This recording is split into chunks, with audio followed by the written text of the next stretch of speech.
구독, 알림 설정까지 부탁드립니다.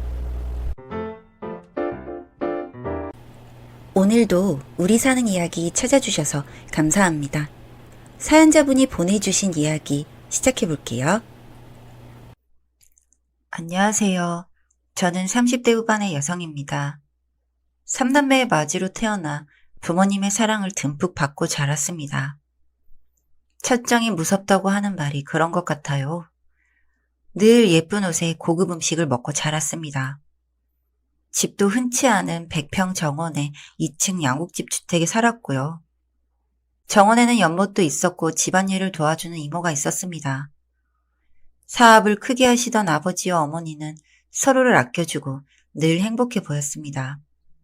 작은 집도 가까이 살았고 친할머니와 할아버지도 근처에 사셔서 저희는 늘 자주 모여서 식사를 하거나 여행을 가곤 했습니다. 그런데 어느 날 아버지가 다 같이 캠핑을 가자고 제안을 하셨습니다. 다 같이 동의를 해서 서울 근교의 사설 캠핑장에 모여 1박 2일의 여정을 함께하기로 했죠. 한날 한시에 모여서 저희들은 맛있는 바베큐를 해먹으면서 이런저런 얘기를 하며 시간 가는 줄 모르고 놀았습니다. 제 나이가 초등학교 5학년 때 일이었습니다. 어른들은 늘 그렇듯이 술잔을 기울이며 얼큰하게 취하실 때까지 마시며 밤을 보내셨습니다. 저하고 동생들은 신나게 놀다 보니 피곤해서 10시도 안 되어 잠에 빠져들었습니다. 그런데 언성이 높아지는 듯 했고 나가볼까도 생각했지만 그러다가 소리가 잦아들어 안심을 하고 더 깊은 잠에 빠졌습니다. 아침에 눈을 뜨자마자 통곡 소리가 들리고 어른들이 모여 웅성대는 바람에 저의 삼남매는 텐트 밖으로 나가보니 아버지가 실종되셨다는 겁니다. 저희는 처음 겪는 일이고 너무 놀라서 엄마 옆에 갔더니 하염없이 울고만 계셨습니다. 나중에 한 일이지만 아버지가 실종되셔서 그날 여행은 울음바다가 되었고 경찰과 119 구급대가 왔지만 별다른 증거는 나오지 않았고 시신도 찾지 못했습니다. 저는 작은 아버지의 차를 타고 집에 왔고 엄마와 동생들은 슬픔에 잠겨서 한동안 말도 꺼내지 못했습니다.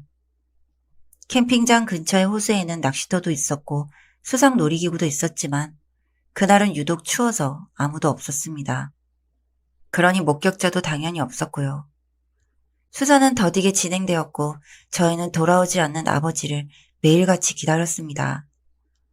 보름이 지나고 한 달이 돼도 아무 연락도 없는 아버지를 기다렸던 저희 식구들은 회사를 대신 경영해줄 사람이 필요했습니다.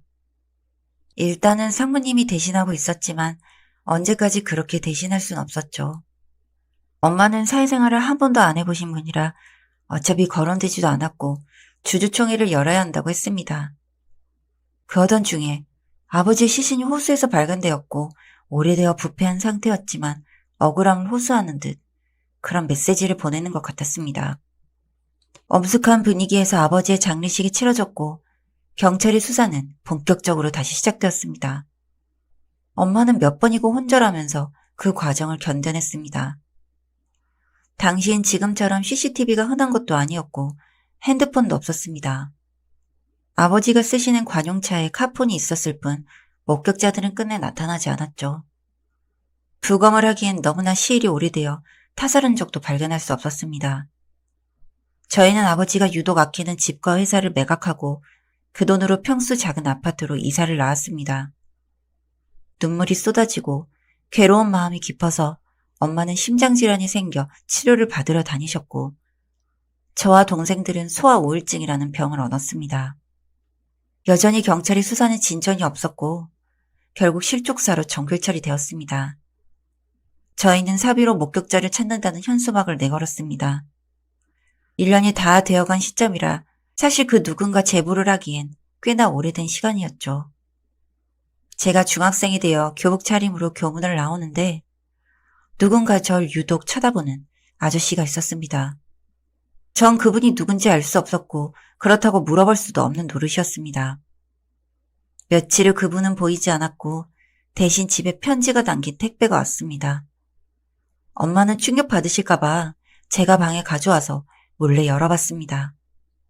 편지에는 네 아버지가 어떻게 돌아가셨는지 알고 있다면서 비닐 안에는 늘 아버지가 차고 계시던 시계가 그 안에 들어 있었습니다. 이 사실을 경찰에게 알리고 싶었지만 혹시나 흐지부지 넘어갈까봐 염려스러웠습니다. 엄마는 심부전증에 시달리고 있었고 늘 약을 한 주먹씩 드셔야만 했죠. 저는 어린 나이였지만 가세도 기울고 모든 식구들이 괴로워하는 것보다는 용기를 내는 게 낫다고 생각해서 담당 형사를 찾아갔습니다. 실족사로 처리되어 이제는 종결된 사건이었지만 그분은 또렷하게 기억을 하고 있었습니다. 전 가슴이 두근거리고 공포스러웠지만 그래도 뭔가 미궁에 빠진 아버지의 죽음에 대해 한가닥 희망을 버릴 순 없었습니다. 형사부는 시계를 국과수로 보냈고 편지에 대해서는 필적 감정을 의뢰했습니다. 엄마도 모르고 가족 몰래 그렇게 증거품을 보낸 저는 시험 기간에도 공부에 집중할 수 없었어요. 일주일이 지난 후 학교 앞에 형사님이 찾아오셨습니다. 잠깐 경찰서로 같이 가자고 하시면서요. 시계에 혈흔이 하나 나왔는데 아버지의 것이 아니라고 하셨어요. 저는 너무 놀라서 할 말을 잃었습니다. 주변 인물 중에 하나일 거라고 하시면서 그날 캠핑에 참석했던 가족들을 일일이 물어보셨어요. 저는 떨리는 손길로 적어드렸죠. 그러자 뭔가를 알겠다는 듯 제게는 집에 가 있으라고 하셨죠. 엄마는 헬쓱한 얼굴로 요즘 무슨 일이 있냐고 절 추궁하셨지만 아무것도 아니라고 둘러대고 방해가 있었어요. 저녁에는 동생들 공부도 봐줘야 해서 한가할 수 없었는데도 저는 가슴이 막 뛰어서 식은땀까지 흘렸죠. 그래도 차분하게 티나지 않게 할 일도 마치고 잠자리에 들었습니다. 그날은 유독 캠핑장에 갔던 날에 대한 꿈을 꾸었고 누군가 아버지를 밀어넣는 순간 잠에서 깨어났습니다. 정말 실제보다 더 무서웠고 온몸이 부들부들 떨렸습니다. 저는 일하는 이모님이 안 계시니 엄마 대신 아침을 차려야 해서 정신을 가다듬고 주방에 갔어요. 밥을 하고 있는데 어디서 비명소리가 나는 거예요. 침실로 달려가 보니 엄마가 가슴을 틀어쥐고 괴로워하고 계셨어요. 저는 급하게 119를 부르고 엄마를 응급실에 모시고 갔습니다. 의사쌤이 조금만 늦었으면 돌아가셨을 뻔했다면서 잘 낫다고 해주었어요. 엄마가 입원한 중에 작은 집에 전화를 해야 하나 할머니 댁에 연락을 해야 하나 고민스러웠는데 외할머니가 올라오신다고 해서 터미널에 가서 기다리고 있었어요.